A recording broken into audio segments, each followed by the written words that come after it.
1 Samuel, chapitre 13. Saül était âgé de 30 ans lorsqu'il devint roi, et il avait déjà régné 2 ans sur Israël. Saül choisit 3000 hommes d'Israël, 2000 étaient avec lui à Micmar et sur la montagne de Béthel, et 1000 étaient avec Jonathan à Gibéa de Benjamin. Il renvoya le reste du peuple, chacun à sa tente. Jonathan battit le poste des Philistins qui était à Géba, et les Philistins la prirent. Saül fit sonner de la trompette dans tout le pays, en disant « Que les Hébreux écoutent !» Tout Israël entendit que l'on disait « Saül a battu le poste des Philistins, et Israël se rend odieux aux Philistins. » Et le peuple fut convoqué auprès de Saül à Gilgal. Les Philistins s'assemblèrent pour combattre Israël.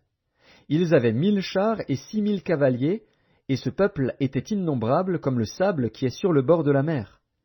Ils vinrent camper à Micmar, à l'orient de Beth-Aven.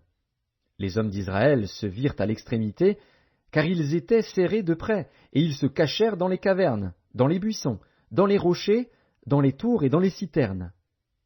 Il y eut aussi des Hébreux qui passèrent le Jourdain pour aller au pays de Gad et de Galaad.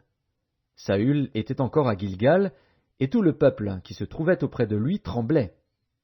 Il attendit 7 jours, selon le terme fixé par Samuel.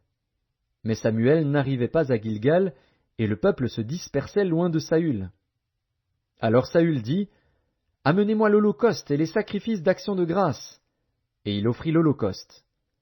Comme il achevait d'offrir l'holocauste, voici, Samuel arriva, et Saül sortit au-devant de lui pour le saluer.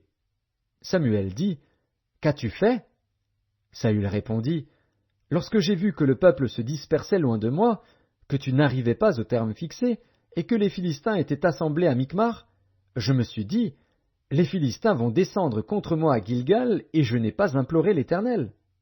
C'est alors que je me suis fait violence et que j'ai offert l'holocauste. » Samuel dit à Saül, « Tu as agi en insensé. Tu n'as pas observé le commandement que l'Éternel, ton Dieu, t'avait donné. L'Éternel aurait affermi pour toujours ton règne sur Israël. Et maintenant ton règne ne durera point. L'Éternel s'est choisi un homme selon son cœur, et l'Éternel l'a destiné à être le chef de son peuple, parce que tu n'as pas observé ce que l'Éternel t'avait commandé. » Puis Samuel se leva et monta de Gilgal à Gibéa de Benjamin. Saül fit la revue du peuple qui se trouvait avec lui. Il y avait environ 600 hommes. Saül, son fils Jonathan, et le peuple qui se trouvait avec eux avaient pris position à Géba de Benjamin, et les Philistins campaient à Micmar. Il sortit du camp des Philistins 3 corps pour ravager.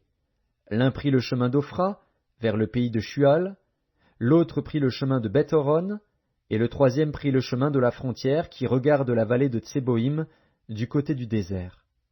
On ne trouvait point de forgerons dans tout le pays d'Israël, car les Philistins avaient dit, « Empêchons les Hébreux de fabriquer des épées ou des lances. » Et chaque homme en Israël descendait chez les Philistins pour aiguiser son soc, son hoyau, sa hache et sa bêche, quand le tranchant des bêches, des hoyaux, des tridents et des haches était émoussé, et pour redresser les aiguillons. Il arriva qu'au jour du combat, il ne se trouvait ni épée ni lance entre les mains de tout le peuple qui était avec Saül et Jonathan. Il ne s'en trouvait qu'auprès de Saül et de Jonathan, son fils. Un poste de Philistins vint s'établir au passage de Micmac.